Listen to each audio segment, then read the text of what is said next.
നമസ്കാരം. നിരവധി ദിവസങ്ങൾക്ക് ശേഷമാണ് നമ്മൾ വീണ്ടും മറ്റൊരു വീഡിയോയുമായി നിങ്ങളുടെ മുന്നിലെത്തുന്നത്. കഴിഞ്ഞ കുറേ വീഡിയോകളിൽ ഡിസ്കസ് ചെയ്ത കാര്യങ്ങളൊക്കെ ഒരു പക്ഷേ മറന്നു പോയിട്ടുണ്ടാകും. എന്തൊക്കെയായിരുന്നു ഡിസ്കസ് ചെയ്തതെന്ന് ഓർമ്മ ഉണ്ടായിരുന്നു. നമ്മൾ കഴിഞ്ഞ ക്ലാസ്സിൽ അഡ്മിഷനുമായി ബന്ധപ്പെട്ട കാര്യങ്ങളാണ് ഇപ്പോൾ ഡിസ്കസ് ചെയ്തുകൊണ്ടിരിക്കുന്നത്. അഡ്മിഷനുമായി ബന്ധപ്പെട്ട് എന്താണ് അഡ്മിഷൻ, എപ്പോഴാണ് അഡ്മിഷൻ നടക്കുക, അഡ്മിഷനിൽ പുതുതായി വരുന്ന മെമ്പറെ എന്ത് പേര് വിളിക്കും, അദ്ദേഹത്തിന് എന്തൊക്കെ തരത്തിലുള്ള അവകാശങ്ങളാണുള്ളത്, അത്തരം അവകാശങ്ങൾ കിട്ടണമെങ്കിൽ അദ്ദേഹം ബിസിനസ്സിൽ എന്തൊക്കെ കൊണ്ടുവരണം, അതേപോലെ തന്നെ അഡ്മിഷനുമായി ബന്ധപ്പെട്ട അക്കൗണ്ടിങ് ട്രീറ്റ്മെൻറ്റുകൾ നമ്മൾ ഡിസ്കസ് ചെയ്തു. അതിൽ അഡ്മിഷൻ്റെ സമയത്ത് എങ്ങനെയാണ് ന്യൂ റേഷ്യോ കണ്ടുപിടിക്കുക, അഡ്മിഷൻ നടക്കുമ്പോൾ സാക്രിഫൈസിങ് സംഭവിക്കും, അതെങ്ങനെ സാക്രിഫൈസിങ് റേഷ്യോ എങ്ങനെ കണ്ടുപിടിക്കാമെന്ന് പഠിച്ചു. അതിനുശേഷം ഗുഡ്വില്ലിൻ്റെ ട്രീറ്റ്മെൻറ്റ് വളരെ വിശദമായിട്ട് കഴിഞ്ഞ ക്ലാസ്സുകളിലുടനീളം ഗുഡ്വില്ലിൻ്റെ ട്രീറ്റ്മെൻറ്റാണ് നമ്മൾ ഡിസ്കസ് ചെയ്തുകൊണ്ടിരിക്കുന്നത്. ഏകദേശം ഒരു 7ഓളം സന്ദർഭങ്ങൾ നമ്മൾ പഠിച്ചു. അഡ്മിഷൻ നടക്കുമ്പോൾ പുതുതായിട്ട് വരുന്ന ന്യൂ പാർട്ട്ണർ നിർബന്ധമായിട്ടും അദ്ദേഹത്തിൻ്റെ ഫ്യൂച്ചർ ഷെയർ ലഭിക്കണമെങ്കിൽ അദ്ദേഹം നിശ്ചിത തുക കൊണ്ട് ബിസിനസ്സിലേക്ക് കോൺട്രിബ്യൂട്ട് ചെയ്യണമെന്ന് പഠിച്ചിട്ടുണ്ട്. അത്തരം കോൺട്രിബ്യൂഷനെയാണ് ഗുഡ്വിൽ അല്ലെങ്കിൽ പ്രീമിയം എന്ന് നമ്മൾ പഠിച്ചത്. അപ്പോൾ ഈ ഗുഡ്വിൽ അല്ലെങ്കിൽ പ്രീമിയം വിവിധ രീതികളിൽ കൊണ്ടുവരാറുണ്ട്. ഒന്നെങ്കിൽ പ്രൈവറ്റ്ലി നമ്മൾ പഠിച്ചിട്ടുണ്ട്. ഗുഡ്വിൽ അല്ലെങ്കിൽ പ്രീമിയം പ്രൈവറ്റായിട്ട് കൊണ്ടുവരാം. അങ്ങനെ ഉള്ള സന്ദർഭത്തിൽ നോ എൻട്രി എന്നാണ് പഠിച്ചത്. പ്രത്യേകിച്ച് എൻട്രികളൊന്നും തന്നെ എഴുതേണ്ട ആവശ്യമില്ല എന്ന് പഠിച്ചു. അതിനുശേഷം ഇൻ ദി ഫോം ഓഫ് ക്യാഷിൻ്റെ രൂപത്തിൽ കൊണ്ടുവരുമ്പോൾ ഏകദേശം 4 എൻട്രികളോളം എഴുതുന്നത് നമ്മൾ പഠിച്ചിട്ടുണ്ട്. ക്യാപിറ്റൽ കൊണ്ടുവരുന്നത്, പ്രീമിയം കൊണ്ടുവരുന്നത്, പ്രീമിയം വീതിക്കുന്നത്, പ്രീമിയം ഗിഫ്റ്റ് ലഭിച്ചിട്ടുള്ള ഓൾഡ് പാർട്ട്നേഴ്സ് അവരത് വിഡ്രോ ചെയ്യുന്നത്, ഇങ്ങനെയെല്ലാം നമ്മൾ ഡിസ്കസ് ചെയ്തു. അതിനുശേഷം പോർഷൻ ഓഫ് ദി പ്രീമിയത്തിൻ്റെ തുക ഫുള്ളായി കൊണ്ടുവരാതെ നിശ്ചിത തുക മാത്രമാണ് കൊണ്ടുവരുന്നതെങ്കിൽ എന്ത് ചെയ്യണമെന്ന് നമ്മൾ ഡിസ്കസ് ചെയ്യുകയുണ്ടായി. അതിനുശേഷം കനോട്ട് ബ്രിങ് പ്രീമിയം തീരെ കൊണ്ടുവരാത്ത സന്ദർഭങ്ങളിൽ എന്തെല്ലാമാണ് ചെയ്യേണ്ടതെന്ന് നമ്മൾ പഠിച്ചു. അതിനുശേഷം ഓൾറെഡി എക്സിസ്റ്റഡ് ഗുഡ്വിൽ പഠിച്ചു. അഡ്മിഷൻ നടക്കുന്ന സമയത്ത് പ്രീമിയം കൊണ്ടുവരുമ്പോൾ പഴയ ഗുഡ്വിൽ കൂടി ഉണ്ടെങ്കിൽ എന്ത് ചെയ്യണമെന്നാണ് നമ്മൾ ഡിസ്കസ് ചെയ്തത്. അതിനുശേഷം ഹിഡൻ ഗുഡ്വിൽ പഠിച്ചു. അഡ്മിഷൻ നടക്കുന്ന സമയത്ത് ഒരു തരത്തിലുള്ള പ്രീമിയത്തെ സംബന്ധിച്ചോ അഡ്മിഷൻ്റെ സമയത്തുള്ള ഗുഡ്വിലിനെ സംബന്ധിച്ചോ ഒന്നും തന്നെ ക്വസ്റ്റ്യനിൽ പ്രതിപാദിക്കുന്നില്ലെങ്കിൽ അത്തരം സന്ദർഭങ്ങൾ എങ്ങനെ ഫേമിൻ്റെ ഗുഡ്വിൽ കണ്ടുപിടിക്കാമെന്നും എങ്ങനെയാണ് പ്രീമിയം കണ്ടുപിടിക്കാമെന്നും എല്ലാം നമ്മൾ വിശദമായിട്ട് കാണുകയുണ്ടായി. അപ്പോൾ ഇത്രയും കാര്യങ്ങളാണ് നമ്മൾ വിവിധ ക്ലാസ്സുകളിൽ അനവധി വീഡിയോകളിലായിട്ട് കഴിഞ്ഞ കുറേ ദിവസങ്ങളിലായിട്ട് ഡിസ്കസ് ചെയ്തുകൊണ്ടിരിക്കുന്നത്. ഏറ്റവും അവസാനത്തെ കഥ നിങ്ങൾക്ക് ഓർമ്മയുണ്ടാകും. ഏറ്റവും അവസാനം നമ്മൾ അക്കൗണ്ടിങ് ട്രീറ്റ്മെൻറ്റിൽ അഡ്മിഷൻ്റെ അക്കൗണ്ടിങ് ട്രീറ്റ്മെൻറ്റിൽ മറ്റൊരു ഘട്ടത്തിലേക്ക് നമ്മൾ കടക്കുകയുണ്ടായി. Revaluation of asset and liabilities എന്ന് പറയുന്ന ഹെഡിങ്. എന്താണ് റിവാലുവേഷൻ, എന്താണ് റിവാലുവേഷൻ അക്കൗണ്ട്, റിവാലുവേഷൻ ചെയ്യുമ്പോൾ അസറ്റുകളും റിവാലുവേഷൻ ചെയ്യണം, ലയബിലിറ്റികളും റിവാലുവേഷൻ ചെയ്യണമെന്ന് പഠിച്ചു. അസറ്റ് റിവാലുവേഷൻ ചെയ്യുമ്പോൾ 2 സന്ദർഭങ്ങളാണ് മുന്നിലുണ്ടാവുക. ഒന്നെങ്കിൽ അസറ്റിൻ്റെ എമൗണ്ട് കൂടിയിട്ടുണ്ടാകും, അങ്ങനെ കൂടിയിട്ടുണ്ടെങ്കിൽ അസറ്റ് ടു റിവാലുവേഷൻ എന്നുള്ള എൻട്രി എഴുതണമെന്ന് പഠിച്ചു. രണ്ടാമത്തെ കേസ് ചിലപ്പോൾ അസറ്റിൻ്റെ എമൗണ്ട് റിവാലുവേഷൻ നടത്തിയാൽ കുറഞ്ഞതായിട്ട് കണ്ടിട്ടുണ്ടാവും. അങ്ങനെ കുറഞ്ഞിട്ടുണ്ടെങ്കിൽ റിവാലുവേഷൻ ടു അസറ്റ് എന്ന് എഴുതണമെന്നും നമ്മൾ ഡിസ്കസ് ചെയ്തു. ഇതേപോലെ ലയബിലിറ്റികൾ റിവാലുവേഷൻ നടത്തുമ്പോൾ ചിലപ്പോൾ ഇൻക്രീസ് ചെയ്യാം, ചിലപ്പോൾ ഡിക്രീസ് ചെയ്യാം.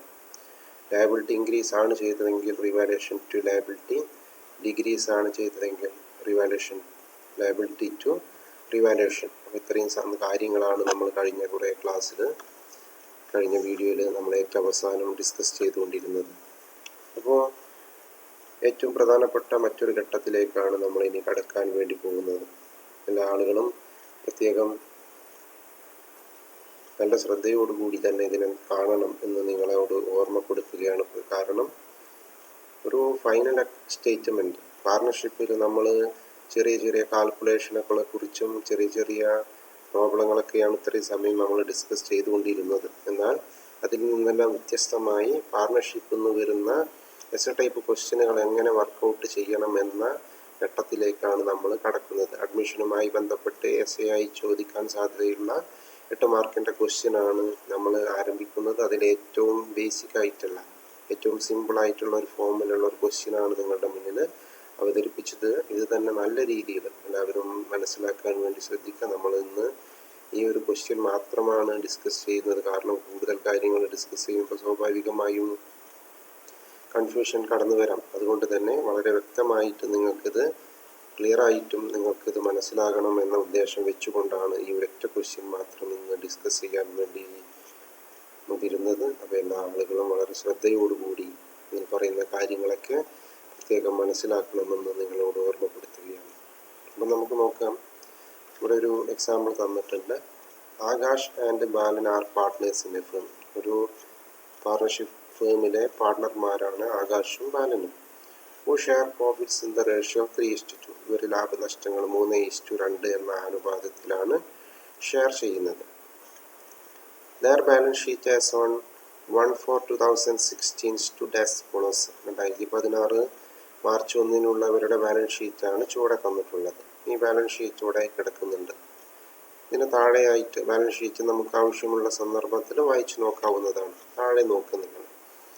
ഓൺ ദിസ് ഡേറ്റ് എന്ന് പറഞ്ഞാൽ മുകളിൽ പറയുന്ന ഡേറ്റിൽ 1/4/16 Chandran was admitted on the following terms. താഴെ പറയുന്ന വ്യവസ്ഥകൾ പ്രകാരം, ടേംസ് എന്ന് പറയുമ്പോൾ വ്യവസ്ഥകൾ, താഴെ പറയുന്ന വ്യവസ്ഥകളെല്ലാം പ്രകാരം ചന്ദ്രനെ ഈ ബിസിനസ്സിലേക്ക് പുതുതായിട്ട് അഡ്മിറ്റ് ചെയ്തു. എന്തെല്ലാമാണ് വ്യവസ്ഥകൾ എന്ന് നോക്കൂ. He brings ₹20,000 as capital and 5,000 for goodwill. ചന്ദ്രനെ പുതിയ പാർട്ണറായിട്ട് ചേർക്കുന്ന സമയത്തുമുള്ള ഒന്നാമത്തെ കണ്ടീഷനാണ് ചന്ദ്രൻ 20,000 രൂപ ക്യാപിറ്റലും 5,000 രൂപ പ്രീമിയം കൊണ്ടുവരണം.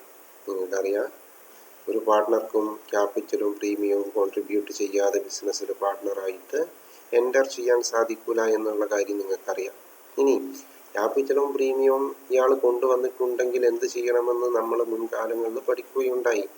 അത് കൊണ്ടുവന്നത് റെക്കോർഡ് ചെയ്യുന്ന എൻട്രികൾ പാസ് ചെയ്യണം. അപ്പോൾ നിങ്ങൾക്ക് മനസ്സിലാക്കുന്നതിന് വേണ്ടി ഒന്നാമത്തെ പോയിന്റിൻ്റെ നേരെ ക്യാപിറ്റലും പ്രീമിയം കൊണ്ടുവരുന്ന എൻട്രികൾ റെക്കോർഡ് ചെയ്ത് വെച്ചിട്ടുണ്ട്. എന്തിനാണ് ഇതിങ്ങനെ റെക്കോർഡ് ചെയ്യുന്നതെന്ന് നിങ്ങൾക്ക് പിന്നീട് മനസ്സിലാവും. തൽക്കാലം ഇത് ചെയ്യുന്ന കാര്യങ്ങൾ നിങ്ങൾ ഓർത്തു വെക്കാൻ വേണ്ടി ശ്രമിക്കുക.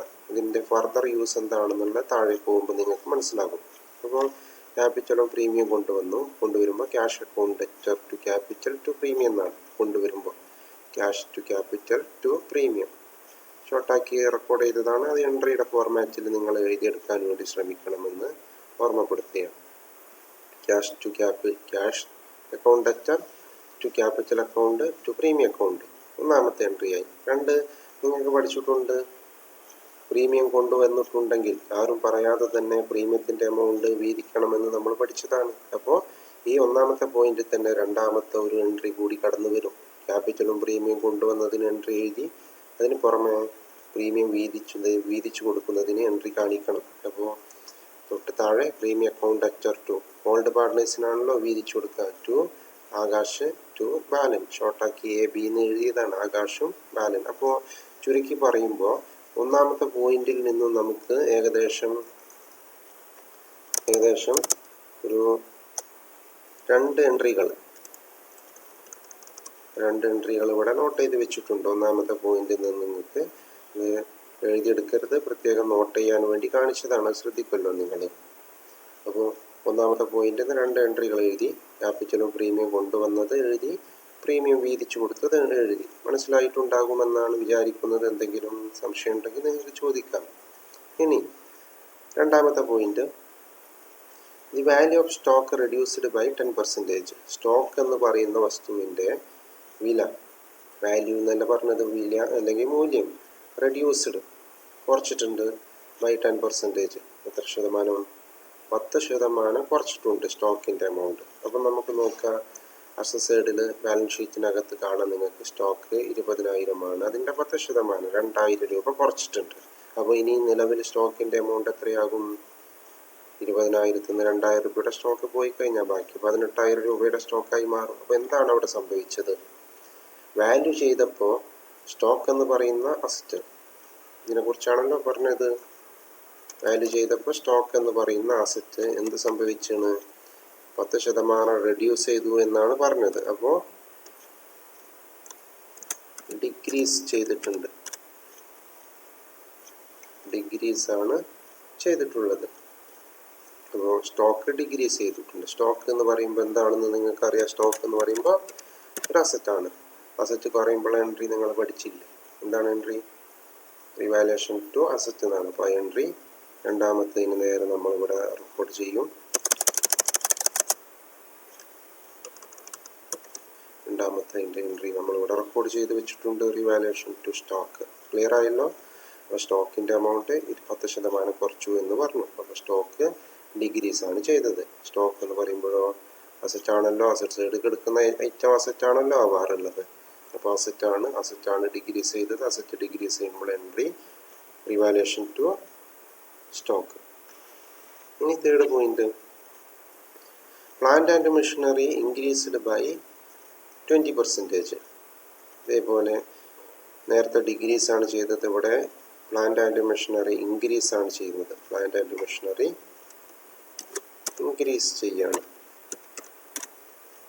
ഇൻക്രീസ് ആണ് ചെയ്യുന്നത്. അസറ്റ് ആണല്ലോ. പ്ലാന്റ് ആൻഡ് മെഷീനറി അസറ്റ് ആണ്. അപ്പോൾ അസറ്റ് ഇൻക്രീസ് ചെയ്യുമ്പോൾ എൻട്രി നമ്മൾ പഠിച്ചിട്ടുണ്ട്. എന്താണ് എൻട്രി വരാൻ? Asset to revaluation.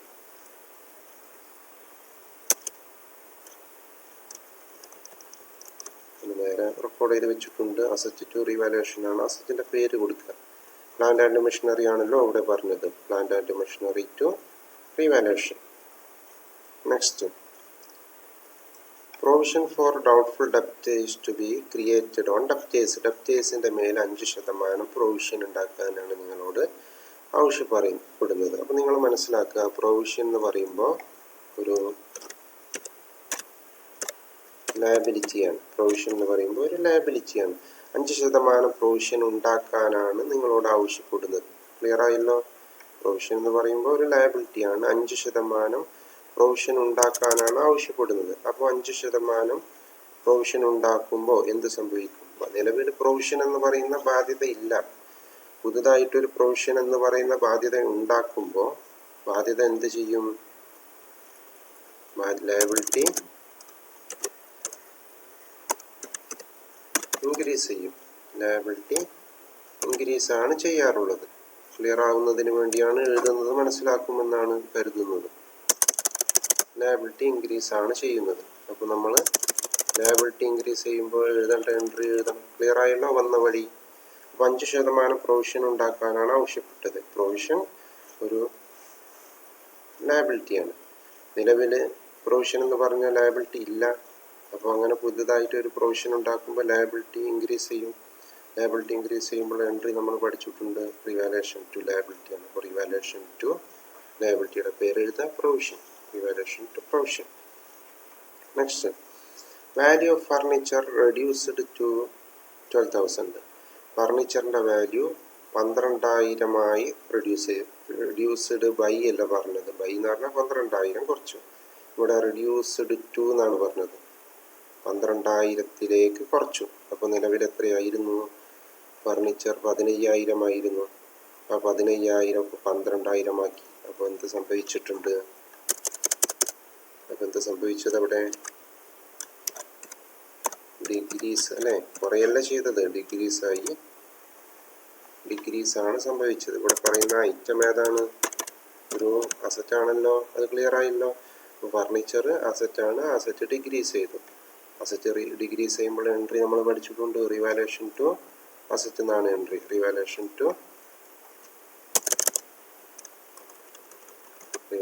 To asset, അതായത് റിവാലുവേഷൻ ടു അസറ്റിന്റെ പേര് to furniture. Next, last point, a creditors of ₹250 is not likely to be claimed. ക്രെഡിറ്റേഴ്സിൽ ഉൾപ്പെട്ടിട്ടുള്ള ₹250 is not likely to be claimed. അത് കൊടുക്കേണ്ടതില്ല എന്നാ പറയുന്നത്. ക്രെഡിറ്റേഴ്സ് എന്ന് പറയുമ്പോൾ നിങ്ങൾക്കറിയാം, ലയബിലിറ്റിയിൽ കാണാം ക്രെഡിറ്റേഴ്സ് 15,000 കൊടുക്കാനുണ്ട്. നമ്മൾ കൊടുത്തു വിട്ടാനുള്ള പൈസയാണല്ലോ ക്രെഡിറ്റേഴ്സ് എന്ന് പറയുന്നത്. അപ്പോൾ ഈ ക്രെഡിറ്റേഴ്സിലുള്ള ₹250 not likely to be claimed, അത് കിട്ടേണ്ട ആൾക്ക് ആവശ്യമില്ല എന്നാണ് പറയുന്നത്. അതായത് നമ്മൾ കൊടുക്കേണ്ടതില്ല. അങ്ങനെയാകുമ്പോൾ 15,000 കൊടുക്കാനുള്ളത് 250 കൊടുക്കാണ്ട എന്ന് പറഞ്ഞാൽ 250 കുറച്ചിട്ട് ബാക്കി 14,750 ആണല്ലോ കൊടുക്കാനുണ്ടാവുക. അപ്പോൾ എന്ത് സംഭവിക്കും? ഈ ഒരു ഇടപാട് സംഭവിച്ചാൽ ബാധ്യത കുറയാണല്ലോ ചെയ്യുക. ക്രെഡിറ്റർ എന്ന് പറയുന്ന കൊടുക്കാനുള്ളതിൻ്റെ എമൗണ്ട് കുറഞ്ഞ് കിട്ടും. അപ്പോൾ ഇവിടെ സംഭവിക്കുന്നത് ലയബിലിറ്റി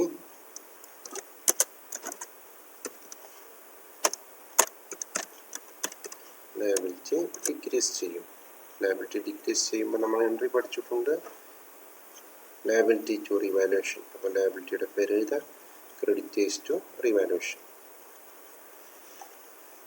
അപ്പോൾ ഇത്രയാണ് ഒരു ക്വസ്റ്റ്യനിൽ നിങ്ങൾ ചെയ്യേണ്ടത്. ക്വസ്റ്റ്യൻ വായിച്ചിട്ട് താഴെ പറയുന്ന പോയിന്റുകൾ നോക്കുക, അതിൻ്റെ എഫക്റ്റുകൾ എന്തൊക്കെയാണ്, കൂടാണോ കുറയാണോ ചെയ്തതെന്നൊക്കെ നിങ്ങൾക്ക് മനസ്സിലാക്കാൻ വേണ്ടി നിങ്ങൾ എഴുതി വെച്ചതിന് ശേഷം ഓരോന്നിന് കറസ്പോണ്ടിങ് ആയിട്ട് വരുന്ന എൻട്രികൾ നിങ്ങൾ നോട്ട് ചെയ്ത് വെക്കുക. ഇതാണ് നിങ്ങൾ ആദ്യമേ ചെയ്ത് വെക്കേണ്ട കാര്യം. ഇനി എന്താണ് നമ്മളിപ്പോൾ ചെയ്യേണ്ടത്? താഴെ ക്വസ്റ്റ്യനിൽ പറയുന്നുണ്ട്, prepare revaluation account, capital account and opening balance sheet of new firm. 3 കാര്യങ്ങളാണ് നിങ്ങളോട് ആവശ്യപ്പെട്ടിട്ടുള്ളത്. റിവാലുവേഷൻ അക്കൗണ്ട് തയ്യാറാക്കണം, ക്യാപിറ്റൽ അക്കൗണ്ട് തയ്യാറാക്കണം, ഓപ്പണിംഗ് ബാലൻസ് ഷീറ്റ് തയ്യാറാക്കണം. ഇപ്പോൾ ഇത്രയും കാര്യങ്ങളാണ് ഉള്ളത്. അപ്പോൾ എങ്ങനെയാണ് ഇത് വർക്കൗട്ട് ചെയ്യേണ്ടത് എന്ന് നിങ്ങൾ മനസ്സിലാക്കി വെക്കുക. ആദ്യം 3 ഒരുമിച്ച് വരയ്ക്കുക. ഞാനിവിടെ ചെയ്തു വെച്ചിട്ടുണ്ട്. നിങ്ങൾ പറയുന്നത് ഫോളോ ചെയ്യുകയാണെങ്കിൽ നിങ്ങൾക്ക് വളരെ പെട്ടെന്ന് മനസ്സിലാക്കാൻ സാധിക്കും. അപ്പോൾ ഹെഡിങ് കൊടുത്തു, റിവാലുവേഷൻ അക്കൗണ്ട്. സാധാരണ രീതിയിലുള്ള ഒരു അക്കൗണ്ട് വരയ്ക്കുക. ഡെബിറ്റ് എമൗണ്ട് വേണം, ക്രെഡിറ്റ് എമൗണ്ട് വേണം. ബി ക്യാപിറ്റൽ അക്കൗണ്ട്, 3 പാർട്ട്നേഴ്സ് ആണല്ലോ. അപ്പം triple column balance sheet capital account വരയ്ക്കുക. ആകാശ്, ബാലൻ, ചന്ദ്രൻ 2 സൈഡിലും വരയ്ക്കുക, നിങ്ങൾക്ക് അറിയാവുന്നതാണല്ലോ. തേർഡ് ബാലൻസ് ഷീറ്റ് അസറ്റ് സൈഡും ലയബിലിറ്റി സൈഡും വരച്ചു വെച്ചു. ഇനി എന്ത് ചെയ്യണം? ഈ 3 റിവാലുവേഷൻ അക്കൗണ്ടും ക്യാപിറ്റൽ അക്കൗണ്ടും ബാലൻസ് ഷീറ്റും, ഇത് 3 ചെയ്യുമ്പോൾ ആദ്യമേ നിങ്ങൾ ചെയ്യേണ്ടത്, ഈ വരച്ചതിൽ ഒന്നിന് മാത്രമാണ് ഓപ്പണിംഗ് ബാലൻസ് ഉണ്ടാവാറുള്ളത്. ഏതിനാണ്? നമ്മൾ പഠിച്ചതാണ് ക്യാപിറ്റൽ അക്കൗണ്ട്. ഇടകെടുക്കുന്നു കണ്ടുവല്ലോ ഓപ്പണിംഗ് ബാലൻസ്. അപ്പോൾ ഫസ്റ്റ് റെക്കോർഡ് ചെയ്യേണ്ട കാര്യമാണ് ഓപ്പണിംഗ് ബാലൻസ്.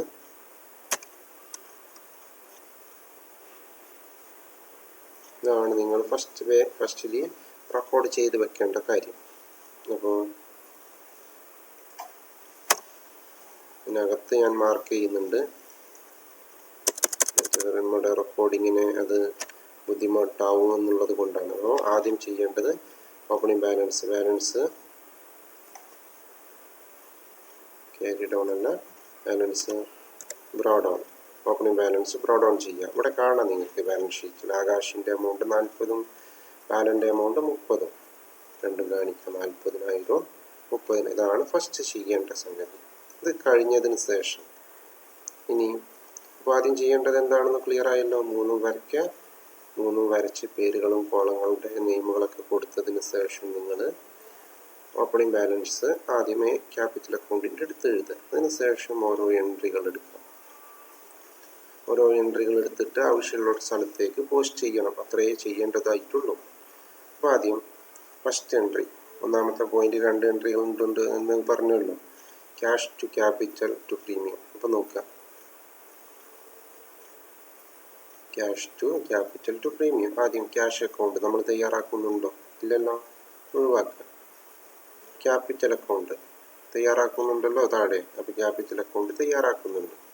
പ്രീമിയം അക്കൗണ്ട് തയ്യാറാക്കുന്നുണ്ടോ? ഇല്ല. അപ്പോൾ ആ ഒരു അക്കൗണ്ടിലേക്കാണ് ഈ എൻട്രി പോസ്റ്റ് ചെയ്യാനുള്ള, ക്യാപിറ്റൽ അക്കൗണ്ടിലേക്ക്. ക്ലിയർ ആയല്ലോ?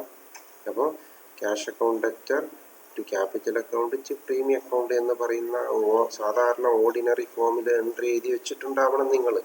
ആ എൻട്രി പോസ്റ്റ് ചെയ്യുമ്പോൾ ക്യാഷ് അക്കൗണ്ട് നമ്മൾ ചെയ്യണില്ല, പ്രീമിയം അക്കൗണ്ട് തയ്യാറാക്കുന്നില്ല. അവിടെ ആകെ ഉള്ളത് ക്യാപിറ്റൽ അക്കൗണ്ട്. ക്യാപിറ്റൽ അക്കൗണ്ടിൽ എന്ത് പോസ്റ്റ് ചെയ്യണം? ക്യാപിറ്റലും പ്രീമിയവും ക്രെഡിറ്റുകളാണ്. അതിൻ്റെ ഡെബിറ്റാണല്ലോ പോസ്റ്റ് ചെയ്യണം. ക്യാപിറ്റൽ ക്യാഷ് എന്ന് പോസ്റ്റ് ചെയ്യണം. ക്യാഷ് ഇവിടെ ഡെബിറ്റിലാണ്, ക്യാപിറ്റൽ അക്കൗണ്ടിലാണ് പോസ്റ്റ് ചെയ്യേണ്ടത്. ക്യാഷ് എന്നാണ് പോസ്റ്റ് ചെയ്യേണ്ടത്. ക്യാഷ് ഡെബിറ്റാണ്, കൊണ്ടുപോയി ക്രെഡിറ്റിൽ എഴുതുക, ബൈ ക്യാഷ്. ക്ലിയർ ആയല്ലോ? ഒന്നുകൂടെ, ക്യാഷ് അക്കൗണ്ട് നമ്മൾ വരയ്ക്കണമെന്നില്ല, പ്രീമിയം അക്കൗണ്ട് വരയ്ക്കുന്നില്ല. ആദ്യം ചെയ്യുന്നത് ക്യാപിറ്റൽ അക്കൗണ്ടാണ്. ക്യാപിറ്റൽ അക്കൗണ്ടിൽ ക്യാഷ് എന്ന് പോസ്റ്റ് ചെയ്യണം. ക്യാഷ് ഇവിടെ ഡെബിറ്റാണ്, കൊണ്ടുവന്ന് ക്രെഡിറ്റിൽ പോസ്റ്റ് ചെയ്യുക. ആരാണ് പൈസ കൊണ്ടുവന്നത്? ചന്ദ്രനാണല്ലോ. ചന്ദ്രൻ്റെ കോളത്തിൽ കൊണ്ടുവന്ന എമൗണ്ട് നോക്കുക, 20,000. 20,000 ചന്ദ്രൻ്റെ കോളത്തിൽ എഴുതി. അപ്പോൾ ഒന്നാമത്തെ എൻട്രി പോസ്റ്റ് ചെയ്തു. സെക്കൻഡ് ഒന്നിൽ തന്നെ സെക്കൻഡ് എൻട്രി ഉണ്ട്. Premium to Akash to Balan. Premium account നമ്മൾ വരക്കുന്നില്ല. ആകാശിൻ്റെയും ബാലൻ്റെ അക്കൗണ്ട് താഴെയുണ്ട്. ആകാശിൻ്റെ അക്കൗണ്ടും ബാലൻ്റെ അക്കൗണ്ടും. അപ്പോൾ ആകാശിലും ബാലനിലും പ്രീമിയം എഴുതണം. പ്രീമിയം ഇവിടെ ഡെബിറ്റാണ്, കൊണ്ടുവന്ന് ക്രെഡിറ്റ്. പ്രീമിയത്തിൻ്റെ തുക 5000 വീതിച്ചു കൊടുക്കാവുന്ന എൻട്രി ആണല്ലോ ഇപ്പോൾ എഴുതിയത്. അപ്പോൾ വീതിച്ചു കൊടുക്കുക ആകാശിനും ബാല 5000.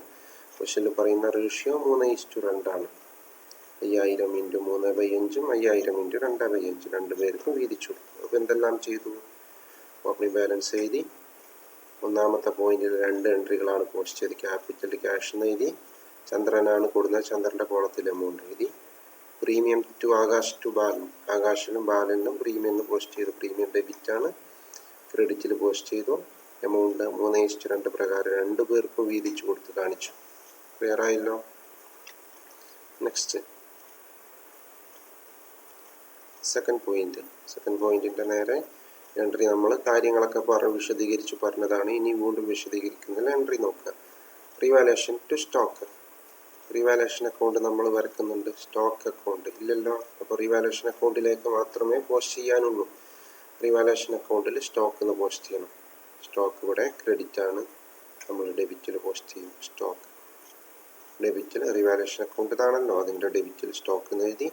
ഇനി ഇവിടെ നോക്കുക, 10% റെഡ്യൂസ് ചെയ്തത്. അപ്പോൾ സ്റ്റോക്കിൻ്റെ എമൗണ്ട് എടുക്കുക 20000. ഇവിടെ കാണാം 20000 × 10% 2000 കുറച്ചത്. അപ്പോൾ ഈ അക്കൗണ്ടിനകത്ത് എഴുതേണ്ടത് കൂട്ടിയാൽ എത്ര കൂട്ടിയെന്ന് എഴുതണം, കുറഞ്ഞാൽ എത്ര കുറഞ്ഞു എന്ന് എഴുതണം. അതാണ് റിവാലേഷൻ അക്കൗണ്ടിൻ്റെ ഒരു പ്രത്യേകത. അപ്പോൾ ഡിക്രീസ് ചെയ്ത എമൗണ്ടുകൾ മാത്രമാണ് റിവാലേഷൻ അക്കൗണ്ടിൽ കാണിക്കേണ്ടത്. നെക്സ്റ്റ് ക്ലിയർ ആയല്ലോ ചെയ്തത്? Revaluation account to stock. Revaluation അക്കൗണ്ടിൽ സ്റ്റോക്ക് എന്ന് പോസ്റ്റ് ചെയ്യണം. ക്രെഡിറ്റിലുള്ള സ്റ്റോക്ക് ഡെബിറ്റ് കൊടുന്ന് എഴുതി. സ്റ്റോക്കിൻ്റെ എമൗണ്ട് 20 അതിൻ്റെ 10% എടുത്തു, എമൗണ്ട് കോളത്തിൽ എഴുതി. Third, plant and machinery increased 20%. Entry plant and machinery to revaluation അക്കൗണ്ടിൽ പ്ലാന്റ് ആൻഡ് മെഷീനറിന് പോസ്റ്റ് ചെയ്യാം. പ്ലാന്റ് ആൻഡ് മെഷീനറി ഡെബിറ്റാണ്, അപ്പോൾ ക്രെഡിറ്റിൽ പോസ്റ്റ് ചെയ്തു. പ്ലാന്റ് ആൻഡ് മെഷീനറി അതിൻ്റെ എമൗണ്ട് നോക്കുക 35,000 35,000 ഇൻറ്റു എത്ര ശതമാനമാണ് പറഞ്ഞത്? 20% അപ്പോൾ 35,000ൻ്റെ 20% 7000. 10% 3500 20% 7000. അപ്പോൾ അതും കാണിച്ചു. നെക്സ്റ്റ് ഡെപ്റ്റേഴ്സിൻ്റെ 5% പ്രൊവിഷൻ ഉണ്ടാക്കാനാണ് പറഞ്ഞത്. ബാധ്യത കൂടുന്നതാണ് നമ്മൾ പറഞ്ഞത്. Revaluation to provision. റിവാലേഷൻ അക്കൗണ്ടിൽ പ്രൊവിഷൻ എഴുതണം. പ്രൊവിഷൻ ഇവിടെ ക്രെഡിറ്റ് ആണ്, ഡെബിറ്റിൽ പോസ്റ്റ് ചെയ്യും. പ്രൊവിഷൻ ഡെപ്റ്റേഴ്സിൻ്റെ 5% പറഞ്ഞത്. അപ്പോൾ നമ്മൾ നോക്കുക, അവിടെ കാണാം ഡെപ്റ്റേഴ്സ് 15,000. ആ 15,000ൻ്റെ 5%. 15,000ൻ്റെ 5% 750. അപ്പോൾ അതും കാണിച്ചു. നെക്സ്റ്റ് അപ്പോൾ ഒന്നാമത്തത്, സെക്കൻഡ്, തേർഡ്, ഫോർത്ത് പോയിന്റുകളാണ് പറഞ്ഞത്. Next fifth point, value furniture reduced to 12,000. ഫർണിച്ചറിൻ്റെ എമൗണ്ട് 12,000 കുറച്ചു. Revaluation to ഫർണിച്ചറിനാണ്. റിവാലുവേഷനിൽ ഫർണിച്ചറിന് എഴുതണം. ഫർണിച്ചർ ഇവിടെ ക്രെഡിറ്റ് ആണ്, ഡെബിറ്റിൽ പോസ്റ്റ് ചെയ്യും. ഫർണിച്ചർ ഇനി എമൗണ്ട് കണ്ടുപിടിക്കണം. എത്ര ഇപ്പോൾ നിലവിൽ 12,000 ആയിട്ടുണ്ട്. അപ്പോൾ എത്രയാണ് കുറഞ്ഞത് എന്ന് നമ്മൾ നോക്കണം. പഴയ എമൗണ്ട് എടുക്കുക. ഫർണിച്ചറിൻ്റെ പഴയ എമൗണ്ട് 15,000. അത് കൊടുന്ന് എഴുതാം. ഫർണിച്ചർ 15,000, നിലവിൽ ഇപ്പോൾ 12,000. അപ്പോൾ 15 12 കുറച്ചപ്പോൾ എത്രയാണ് കുറഞ്ഞത് എന്ന് മനസ്സിലാക്കണം. പഴയ എമൗണ്ട് 15, ഇപ്പോൾ വാല്യൂ എടുത്തപ്പോൾ ഉള്ള എമൗണ്ട്, പുതിയ എമൗണ്ട് 12. അപ്പോൾ രണ്ടും തമ്മിലുള്ള വ്യത്യാസം 3000 രൂപ കുറഞ്ഞതായിട്ട് കാണാൻ സാധിക്കും. നെക്സ്റ്റ് ലാസ്റ്റ് പോയിന്റ്, 250 രൂപ ക്രെഡിറ്റേഴ്സ് കൊടുക്കേണ്ടതില്ല എന്ന് പറയുന്നത്. Entry creditors to revaluation. Creditors ഇവിടെ ഡെബിറ്റിലാണ്, നമ്മൾ ക്രെഡിറ്റിൽ പോസ്റ്റ് ചെയ്യുക. ക്രെഡിറ്റേഴ്സ് ബാധ്യത എത്ര കുറയുന്നു എന്നത് പ്രത്യേകം പറയുന്നുണ്ടല്ലോ. 250 കൊടുക്കണ്ട എന്ന് പറയുമ്പോൾ 250ൻ്റെ ബാധ്യതയാണല്ലോ പറയുന്നത്. അപ്പോൾ എമൗണ്ട് 250. അപ്പോൾ എല്ലാ എൻട്രികളും പോസ്റ്റ് ചെയ്തു. ക്ലിയർ ആയല്ലോ? ഒന്നുകൂടെ ഫസ്റ്റ് ഓപ്പണിംഗ് ബാലൻസ് കാണിച്ചു. ആദ്യത്തിന് നേരെയുള്ള 2 എൻട്രികളും ഈ അക്കൗണ്ടിലേക്കാണ് വന്നത്, ക്യാഷും പ്രീമിയവും. നെക്സ്റ്റ് സെക്കൻഡ് മുതൽ 6th വരെയുള്ള എൻട്രികൾ, എല്ലാ എൻട്രികളും നമ്മൾ ഓരോ എൻട്രികളും റിവാലുവേഷൻ അക്കൗണ്ടിലേക്കുള്ളതാണ്. കംപ്ലീറ്റ് എൻട്രികളും പോസ്റ്റ് ചെയ്തു. അപ്പോൾ ഇത്രേ നിങ്ങൾ ക്വസ്റ്റ്യൻ വായിച്ചു. ഈ പോയിന്റുകൾക്ക് കറസ്പോണ്ട് എൻട്രികൾ എഴുതി ആ എൻട്രികൾ പോസ്റ്റ് ചെയ്ത് കഴിഞ്ഞാൽ ഏകദേശം ഇത്രയും കാര്യങ്ങൾ ഫില്ലായിട്ടുണ്ടാകും. ഈ 2 അക്കൗണ്ട്. ബാക്കി ഇത് ടോട്ടൽ ചെയ്ത് ബാലൻസ് ചെയ്യേണ്ട ചെറിയ കാര്യങ്ങളെ നമുക്കുള്ളൂ. അപ്പം നമ്മൾ ഓരോ അക്കൗണ്ടുകളും ബാലൻസ് ചെയ്യാൻ വേണ്ടി പോവുകയാണ്. ആദ്യം റിവാലുവേഷൻ അക്കൗണ്ട്. ഇവിടെ ടോട്ടൽ ചെയ്യാണ് 7250. 7250. ആ 7250 ഇവിടത്തേക്ക് കാണിച്ചു. ഇവിടെ ഓൾറെഡി ഉള്ളത് സ്റ്റോക്ക്, പ്രൊവിഷൻ, ഫർണിച്ചർ, ഇത്രയും എമൗണ്ടുകൾ ഇവിടെ ഉണ്ട്. 7250 ഇത് ബാലൻസ് ചെയ്യുമ്പോൾ 1500 ബാലൻസ് കിട്ടി. റിവാല്യൂ ചെയ്താൽ ഉണ്ടാകുന്ന ലാഭനഷ്ടങ്ങൾ പാർട്ട്നേഴ്സിനുള്ളതാണ്. അപ്പോൾ ഇവിടെയാണ് ബാലൻസ് കിട്ടിയത്. ഇവിടെ ബാലൻസ് കിട്ടിയാൽ പ്രോഫിറ്റ് ആകുമെന്ന് ഞാൻ നിങ്ങളോട് പ്രത്യേകം കഴിഞ്ഞ ക്ലാസ്സിൽ സൂചിപ്പിച്ചതാണ്. അപ്പോൾ റിവാലുവേഷൻ അക്കൗണ്ട് ഉണ്ടാക്കിയ പ്രോഫിറ്റാണ് ഉണ്ടായിട്ടുള്ളത്. എത്ര രൂപ പ്രോഫിറ്റ് ഉണ്ടായിട്ടുണ്ട്? 1500. എങ്ങനെ 1500 കിട്ടിയതെന്ന് ക്ലിയർ ആയോ? ടോട്ടൽ ചെയ്തു, ടോട്ടൽ കൊടുത്ത് എഴുതി, ബാലൻസ് ചെയ്തപ്പോൾ 1500. ലാഭമാണെങ്കിലും നഷ്ടമാണെങ്കിലും പാർട്ട്നേഴ്സിനുള്ളതാണെങ്കിലും. അപ്പോൾ പാർട്ട്നേഴ്സ് ക്യാപിറ്റൽ അക്കൗണ്ട് 2 പേരാണ് പാർട്ട്നേഴ്സ്, ആകാശും ബാലനും. അപ്പോൾ 1500 നേരെ പാർട്ട്നേഴ്സ് ക്യാപിറ്റൽ അക്കൗണ്ട് എഴുതാം. താഴെ ഈ 1500 പാർട്ട്നേഴ്സിന് വീതിച്ചു കൊടുക്കണം. ആകാശും ബാലനും 1500 വീതിക്കേണ്ടത്. വീതിക്കേണ്ട 2 പേരും വീതിക്കുന്ന അനുപാതം തന്നിട്ടുണ്ടല്ലോ, 3:2. അപ്പോൾ 1500 × 3/5 2/5 900 600. അപ്പോൾ റിവാലുവേഷൻ അക്കൗണ്ട് ഈ രീതിയിലാണ് നമ്മൾ പ്രിപ്പയർ ചെയ്യേണ്ടത്. ഇനി എന്ത് ചെയ്യണമെന്നുള്ളതാണ്. റിവാലുവേഷൻ അക്കൗണ്ട് ചെയ്ത് കഴിഞ്ഞാൽ ഈ കിട്ടിയ ബാലൻസ് ക്യാപിറ്റൽ അക്കൗണ്ടിലേക്കാക്കി. പാർട്ട്നേഴ്സിനാണല്ലോ കൊടുത്തത്, പാർട്ട്നേഴ്സിൻ്റെ അക്കൗണ്ടാണല്ലോ ക്യാപിറ്റൽ അക്കൗണ്ട്. അപ്പോൾ ഈ ബാലൻസ് താഴെയുള്ള ക്യാപിറ്റൽ അക്കൗണ്ടിലേക്ക് പോസ്റ്റ് ചെയ്യണം. അപ്പോൾ ഇവിടെ റിവാലുവേഷൻ അക്കൗണ്ടിന് ബാലൻസ് ഡെബിറ്റിലാണ് കിട്ടിയത്. അടുത്ത അക്കൗണ്ടിലേക്ക് പോസ്റ്റ് ചെയ്യുമ്പോൾ തിരിച്ച് പോസ്റ്റ് ചെയ്യുക ക്രെഡിറ്റിൽ. അപ്പോൾ ഡെബിറ്റിലാണ് ബാലൻസ് കിട്ടിയതെങ്കിൽ ക്രെഡിറ്റിൽ. ഇനി ക്രെഡിറ്റിലാണ് ബാലൻസ് എങ്കിലോ അപ്പോൾ ഡെബിറ്റിൽ പോസ്റ്റ് ചെയ്യണം. ക്ലിയർ ആയോ? അപ്പോൾ ഇവിടെ ഈ ഡെബിറ്റിൽ കിട്ടിയ ബാലൻസ് ക്രെഡിറ്റിൽ പോസ്റ്റ് ചെയ്യണം. പോസ്റ്റ് ചെയ്യുമ്പോൾ ഇത് ഏത് അക്കൗണ്ടിൻ്റെ ബാലൻസ് ആണെന്നാണ് നമ്മൾ എഴുതി വെക്കാറുള്ളത്. ഇവിടെ ഏത് അക്കൗണ്ടിൻ്റെ ബാലൻസ് ആണ്? റിവാലുവേഷൻ. അപ്പോൾ ഇവിടെ ഡെബിറ്റ് കിട്ടിയപ്പോൾ ക്രെഡിറ്റ് കൊടുത്തിട്ട് ഏത് അക്കൗണ്ടിൻ്റെ ബാലൻസ് ആണെന്ന് എഴുതണം. റിവാലുവേഷൻ അക്കൗണ്ട് ബാലൻസ് ആകാശിൻ്റെ കോളത്തിൽ 900, ബാലൻ്റെ കോളത്തിൽ 600. ഇനി അപ്പോൾ ഇതും കഴിഞ്ഞു. അപ്പോൾ ഇതിൽ എന്തൊക്കെ വന്നു? ഓപ്പണിംഗ് ബാലൻസും ഇത് രണ്ടും നമ്മൾ ഓൾറെഡി പോസ്റ്റ് ചെയ്തതാണ്. ഈ ബാലൻസ് ആണ് ഇവിടെ വന്നത്. ഇനി ബാലൻസ് ചെയ്യാം. ഇത് ഫസ്റ്റ് കോളം കൂട്ടുക 43,900 കൊടുത്ത് എഴുതി. ബാലൻ്റെ കോളം കൂട്ടി ഇവിടെ എഴുതി വെച്ചു. ചന്ദ്രൻ്റെ കോളം 20 അതുകൂടെ എഴുതി. ഇനി ഇവിടെ ഒന്നും തന്നെ ഇല്ലാത്തത് കൊണ്ട് ഇത് തന്നെ ബാലൻസ് ആയിട്ട് വരും. അപ്പോൾ ബാലൻസ് എമൗണ്ട് എഴുതി ബാലൻസ് ക്യാരിഡ് ഒന്ന് പേര് കൊടുത്തു. അപ്പോൾ നമ്മൾ വളരെ സിമ്പിളായിട്ട് 2 അക്കൗണ്ടുകൾ പ്രിപ്പയർ ചെയ്യൽ നമ്മൾ പഠിച്ചു. റിവാലുവേഷൻ അക്കൗണ്ട് എങ്ങനെ ചെയ്യണം, ക്യാപിറ്റൽ അക്കൗണ്ട് എങ്ങനെ ചെയ്യണം എന്നുള്ളതാണ് പഠിപ്പിച്ചു തന്നത്. അപ്പോൾ വളരെ പെർഫെക്റ്റ് ആയിട്ട് അത് നിങ്ങൾ മനസ്സിലാക്കണം. കാരണം ഇത് എവിടെ നിന്ന് തുടങ്ങണമെന്നുള്ളത് തന്നെ ഒരു കൺഫ്യൂഷൻ ഇല്ലാതെ നിങ്ങൾ മനസ്സിലാക്കി വെക്കണമെന്നാണ് നിങ്ങളോട് പ്രത്യേകം പറയാനുള്ളത്. ആദ്യം നമ്മൾ ചെയ്തത് ക്വസ്റ്റ്യൻ കിട്ടിയ ഉടനെ 3 അക്കൗണ്ടുകളും വരച്ചു. 2 അക്കൗണ്ടുകളും ബാലൻസ് ഷീറ്റും വരച്ചു. എന്നിട്ട് ക്യാപിറ്റൽ അക്കൗണ്ടിൻ്റെ ഓപ്പണിംഗ് ബാലൻസ് എഴുതി വെച്ചു. അതിനുശേഷം ഓരോന്നിനും എൻട്രികൾ കണ്ടെത്തി ആ എൻട്രികൾ പോസ്റ്റ് ചെയ്തു. പോസ്റ്റ് ചെയ്തതിന് ശേഷം ഇത് ടോട്ടൽ ചെയ്തു, ബാലൻസ് കണ്ടുപിടിച്ചു. ബാലൻസ് പോസ്റ്റ് ചെയ്തു, ടോട്ടൽ ചെയ്തു, ടോട്ടൽ ഇട്ടു. ഇവിടെ ബാലൻസ് കണ്ടുപിടിച്ചു. അതോടുകൂടി 2 അക്കൗണ്ട് കംപ്ലീറ്റ് പൂർത്തിയാക്കാൻ നമുക്ക് സാധിച്ചു. അവസാനം ബാലൻസ് ഷീറ്റാണ്. ബാലൻസ് ഷീറ്റ് ചെയ്യുമ്പോൾ പഴയ ബാലൻസ് ഷീറ്റ് നോക്കിയിട്ട് നമ്മൾ ചെയ്താൽ വളരെ നന്നായിരിക്കും. അപ്പോൾ ആദ്യം സൺട്രി ക്രെഡിറ്റേഴ്സ് ഫസ്റ്റ് പഴയ ബാലൻസ് ഷീറ്റ് നോക്കുക. അത് നോക്കിയിട്ട് പകർത്തി വെച്ചാൽ മതി. അതിൽ മാറ്റം വന്ന ഐറ്റങ്ങൾ മാറ്റി എഴുതണം, അത്രയേ ഉള്ളൂ. അപ്പോൾ sundry creditors first sundry creditors പഴയ എമൗണ്ട് 15,000 ആണ്. 15,000 നിങ്ങൾക്കറിയാം. ക്രെഡിറ്റേഴ്സിൽ 250 രൂപ കൊടുക്കേണ്ട എന്ന് പറഞ്ഞിരുന്നു. അപ്പോൾ 250 കൊടുക്കാനുള്ള 15 250 കുറച്ചു. ബാക്കി ഇനി എത്ര കൊടുക്കാനുണ്ട്? 14,750 കൊടുക്കാനുള്ളത് കാണിച്ചു. നെക്സ്റ്റ് രണ്ടാമത്തെ ഐറ്റം ബിൽസ് പേയബിൾ ആണ്. അതിന് യാതൊരു തരത്തിലുള്ള റിവാലുവേഷനും സംഭവിച്ചിട്ടില്ല. അതിനെ സംബന്ധിച്ച് നമ്മളൊന്നും ചെയ്തിട്ടില്ലല്ലോ ആ ഐറ്റം. അപ്പം അതേപോലെ പകർത്താം. 5,000 ബിൽസ് പേയബിൾ 5,000. അടുത്തത് ക്യാപിറ്റലാണ്. ആകാശ്, ബാലൻ, പുതുതായിട്ട് ഒരാൾ കൂടി വന്നല്ലോ, ചന്ദ്രൻ. ആകാശ്, ബാലൻ, ചന്ദ്രൻ. മൂന്നാളുടെയും ക്യാപിറ്റലിൻ്റെ എമൗണ്ടുകൾ കണ്ടുപിടിക്കാനാണ് നമ്മൾ ക്യാപിറ്റൽ അക്കൗണ്ട് ചെയ്തത്. 3 പേരുടെ അക്കൗണ്ടിൽ ഇത്രയും തുകയാണ് അവസാനമുള്ളത്. അതാണല്ലോ ബാലൻസ്. ബാലൻസ് ക്യാരിഡ് എന്ന് പറയുമ്പോൾ അവസാനമുള്ള ബാലൻസ്. 3 പേരുടെയും ബാലൻസ് എടുത്ത് എഴുതാം. 43,900, 32,600, 20,000. അപ്പോൾ ഒരു സൈഡ് നമ്മൾ പൂർത്തീകരിച്ചു. ഒന്നുകൂടെ ക്രെഡിറ്റേഴ്സിൽ നിന്ന് 250 കുറച്ച് എഴുതി. ബിൽസ് പേയബിൾ അതേപോലെ എഴുതി. ക്യാപിറ്റൽ ആകാശ്, ബാലൻ, ചന്ദ്രൻ ഒരാളുടെ പേര് കൂടി ചേർത്തു. 3 പേരുടെ എമൗണ്ട് നമ്മൾ കണ്ടെത്തിയിട്ടുണ്ട്. അതെടുത്തു 1 by 1 ആയി താഴേക്ക് എഴുതി. ഇനി ഇതേപോലെ അസസ് സൈഡ് ക്യാഷ് ഇൻ ഹാൻഡ്. ഈ വർഷം ആരംഭിക്കുമ്പോൾ 5000 രൂപ ക്യാഷ് ഉണ്ട്. ക്യാഷ് ഇൻ ഹാൻഡ് 5000 പ്ലസ് പുതിയതായിട്ട് വന്ന ചന്ദ്രൻ 20,000 രൂപ ക്യാപിറ്റലും 5000 രൂപ പ്രീമിയം കൊണ്ടുവന്നു. 20,000 ക്യാപിറ്റലും 5000 പ്രീമിയം കൊണ്ടുവന്നു. ടോട്ടൽ അവിടെ എത്ര രൂപയുടെ ക്യാഷ് അവിടെ വന്നിട്ടുണ്ട്? 25,000 രൂപയുടെ ക്യാഷ് വന്നിട്ടുണ്ട് പുതുതായിട്ട്. അപ്പോൾ പഴയ 5ഉം 25 എവിടെ നിന്ന് കിട്ടി? പോയിന്റ് നമ്പർ 1 പ്രകാരം ചന്ദ്രൻ കൊടുത്തിട്ടുള്ള എമൗണ്ടാണ്. മനസ്സിലാക്കുമെന്നാണ് കരുതുന്നത്. അപ്പോൾ 1 എടുത്ത് എഴുതി. നെക്സ്റ്റ് അപ്പോൾ ക്യാഷ് നമ്മൾ എഴുതി. എങ്ങനെയാണ് ക്യാഷ് കാൽക്കുലേറ്റ് ചെയ്തതെന്ന് മനസ്സിലായല്ലോ. ഇപ്പോൾ നെക്സ്റ്റ് ഡെപ്റ്റേഴ്സ് ആണ് 15,000. ഡെപ്റ്റേഴ്സ് 15,000. ഈ ഡെപ്റ്റേഴ്സ് എന്ന്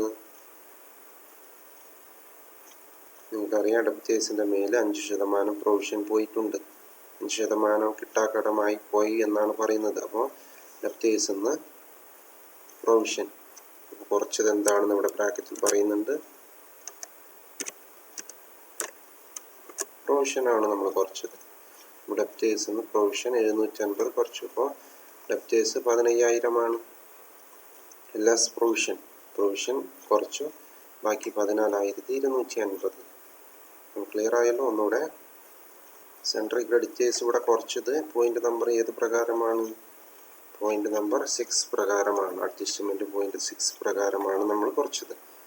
ബിൽസ് പേയബിൾ ഒന്നും ചെയ്യാത്തത് കൊണ്ട് അപ്പടി എഴുതി. ക്യാപിറ്റലിൻ്റെ എമൗണ്ട് എവിടുന്ന് കിട്ടിയത്? ക്യാപിറ്റലിൻ്റെ എമൗണ്ട് ക്യാപിറ്റൽ അക്കൗണ്ടിൻ്റെ ബാലൻസ് ആണ്. നിങ്ങൾക്ക് മനസ്സിലാകുന്നതിന് വേണ്ടിയാണ് ആ രീതിയിൽ അതിനെ മാർക്ക് ചെയ്ത് വെക്കുന്നത്. നെക്സ്റ്റ് ഇവിടെ വരുമ്പോൾ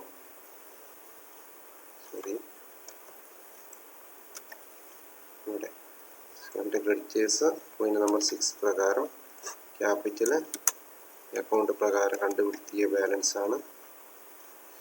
ക്യാഷിൻ്റെത് പോയിന്റ് നമ്പർ 1 പ്രകാരം കണ്ടെത്തി. ഡെപ്റ്റേഴ്സ് പ്രൊവിഷൻ കുറച്ചത് പോയിന്റ് നമ്പർ 4 പ്രകാരമാണ്. ഇനി സ്റ്റോക്ക്.